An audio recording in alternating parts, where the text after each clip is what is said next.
V mestskej športovej hale v Šali to uplynulú stredu doslova praskalo vo švíkoch. Konal sa tam prvý ročník interaktívnej súťaže s názvom Ukáž, čo vieš. Žiaci a študenti šalianskych škôl sa okrem vedomostných otázok venovali aj voľnej zábave. Nechýbal tanec a dokonca ani karaoke. Hlavným cieľom podujatia bolo zábavnou formou zvýšiť vedomosti o meste Šala a zároveň zlepšiť komunikáciu medzi žiakmi, učiteľmi a organizátormi. Išlo nám o to, aby sme decká naučili, čo to o Šali, aby vedeli, poznali svoj región, svoje mesto, z ktorého pochádzajú. Išlo nám o to, aby sa decká zabavili a trošku, aby aj ohľadne tej kultúry načerpali. To znamená trošku tanca, trošku spevu a týchto vecí. Teším sa, že je tu takáto obrovská účasť, že prišli a zapájajú sa do súťaží.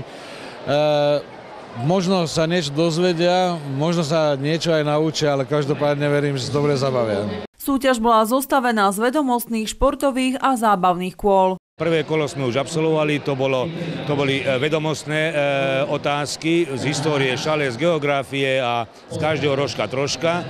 Ako vám išli kvízové otázky? Tak trošku to malo nejaké chybičky. Aké otázky vám robili najväčší problém? Ja si myslím, že asi všetky, ktoré sme si vybrali.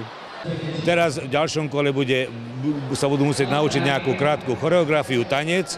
Budeme tu mať nejakú ukážku kung fu, tiež sa budú musieť nejakým spôsobom zopakovať to, čo videli. Celé sme si to takto porozdeľovali a chceli sme, aby to bolo čo najpestrejšie. A školy si môžu porovnať sily medzi sebou, čo je veľmi dobré.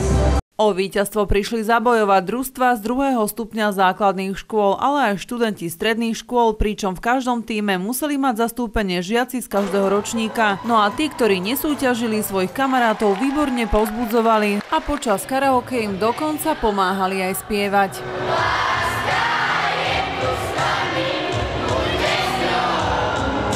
Je to veľmi zábavné a veľa sa tu naučíme.